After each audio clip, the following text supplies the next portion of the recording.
ಸಿದ್ದರಾಮಯ್ಯ ಸರ್ಕಾರ ಭ್ರಷ್ಟ ಅಧಿಕಾರಿಯ ಬೆನ್ನಿಗೆ ನಿಂತಿದೆ ಎಂಬ ಅನುಮಾನ ಮೂಡಿದೆ. ಪ್ರಕಾಶ್ ಕಾಯಕ್ವಾಡ್ ಎಂಬಾತ ಖಾನಾಪುರ ತಹಶೀಲ್ದಾರ್ ಆಗಿ ಕೆಲಸ ಮಾಡ್ತಿದ್ದಾನೆ.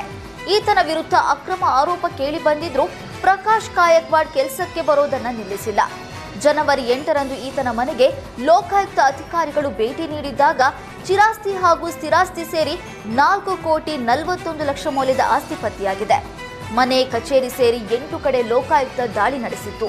46,000 ನಗದು, 25.66 ಲಕ್ಷ ರೂಪಾಯಿ ಮೌಲ್ಯದ ಚಿನ್ನಾಭರಣ, 57 ಲಕ್ಷ ಮೌಲ್ಯದ ವಾಹನ ಸೇರಿ 83,12,585 ರೂಪಾಯಿ ಮೌಲ್ಯದ ಚರಾಸ್ತಿ ಪತ್ತೆಯಾಗಿದೆ. ಬೆಳಗಾವಿ ಲೋಕಾಯುಕ್ತ ಎಸ್ಪಿ ಹಣಮಂತರಾಯ ಪತ್ರ ಬರೆದು ಈ ಪ್ರಕಾಶ್ ಕಾಯಕ್ವಾಡ್ನನ್ನ ಅಮಾನತು ಮಾಡುವಂತೆ ಸರ್ಕಾರಕ್ಕೆ ಮನವಿ ಮಾಡಿದ್ದಾರೆ. ಆದರೂ ಕ್ಯಾರೆ ಎನ್ನದ ಅಧಿಕಾರಿಗಳು ಆತನನ್ನೇ ತಹಶೀಲ್ದಾರ್ ಆಗಿ ಮುಂದುವರೆಸಿದ್ದಾರೆ. ಸಾಮಾಜಿಕ ಜಾಲತಾಣದಲ್ಲಿ ಹೆಣ್ಮಕ್ಳು ಫೋಟೋ ಹಾಕುವುದಕ್ಕೂ ಭಯಪಡುವ ಪರಿಸ್ಥಿತಿ ನಿರ್ಮಾಣವಾಗಿದೆ.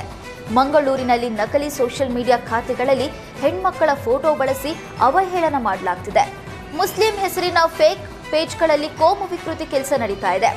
ಹಿಂದೂ ಹುಡುಗಿಯರ ಫೋಟೋ ಬಳಸಿ ಬೇಶ್ಯೇರು ಅಂತ ಪೋಸ್ಟ್ ಮಾಡಲಾಗ್ತಿದೆ. ಈ ಕೋಮು ವಿಕೃತಿ ನಡೀತಾ ಇದ್ರೂ ಪೊಲೀಸರು ಕ್ರಮ ಕೈಗೊಳ್ಳದೆ ಕೈಕಟ್ಟಿ ಕುಳಿತಿದ್ದಾರೆ. ಕತಾರ್ ಬೇರೆ ಟಾರ್ಗೆಟ್ ಮಂಗಳೂರು ಮುನ್ನ ಎಂಬ ಇನ್ಸ್ಟಾಗ್ರಾಂ ಪೇಜ್ಗಳಲ್ಲಿ ವಿಕೃತಿ ಮೆರೆಯಲಾಗಿದೆ. ಯುವತಿಯರ ಫೋಟೋ ಹಾಕಿ ವೇಶ್ಯಾವಾಟಿಕೆ ಲಾಡ್ಜ್ನಲ್ಲಿ ಸಿಕ್ಕಿಬಿದ್ದಿದ್ದಾರೆ ಎಂದು ಪೋಸ್ಟ್ ಮಾಡಲಾಗಿದೆ. ಕುಣಿತ, ಭಜನೆ, ದೈವಾರಾಧನೆಯ ವಿಡಿಯೋವನ್ನ ಕೂಡ ಅವಹೇಳನಕಾರಿಯಾಗಿ ಎಡಿಟ್ ಮಾಡಿ ವಿಕೃತಿ ಮೆರೀತಾ ಇದ್ದಾರೆ.